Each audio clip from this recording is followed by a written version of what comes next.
umefanyiwa kazi na mtu, hapana achilia yeye. Wewe umefanyiwa kazi na Mushiru alafu unaachilia yeye. Watoto yake haiko kazi, kwake hakuna stima.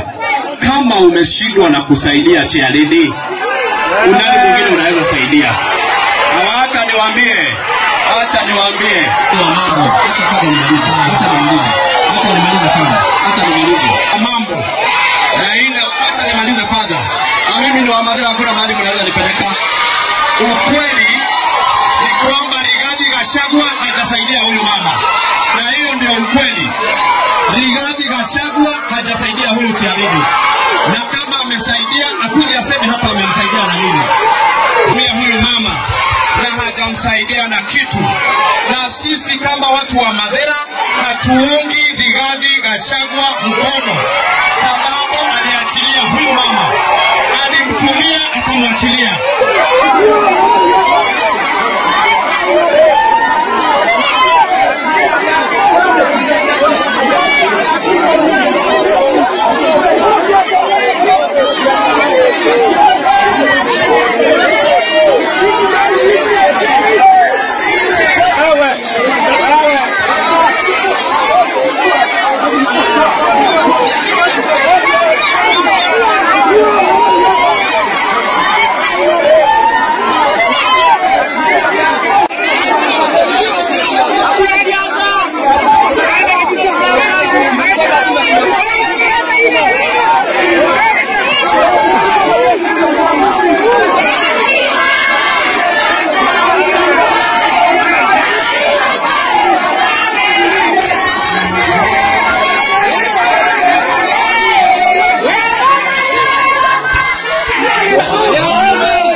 Kwa mazishi na huyu Gachagua hajasaidia huyu mama, ametumia huyu mama alafu anamwachilia, alafu anatuma wajinga hapa Murang'a na Gachagua wakuja waharibu mazishi.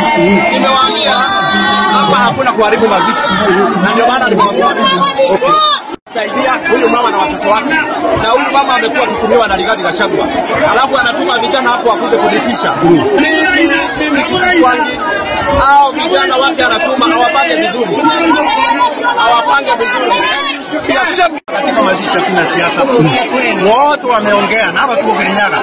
Tumekumbali ili tusikane kwa amani. Mwenye amekuja kutusi watu ni Wamombi, na ndio unaona sasa umekasirika, ukamwambia keti. Sika sana marake tumekuja hapa tukaambiwa hakuna siasa kwenye mazishi na Father Paul, na tukakubali sisi kama viongozi tukazungumza tukamaliza. Lakini yule MP wa Mathira yule wa Mungu anachukua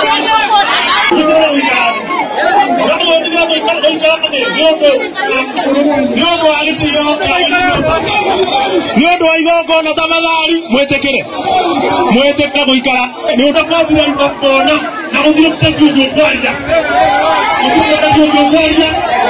tafadhali muzamuhoya guikara na mungu hakimu na timu itari ya kubera kugogona ino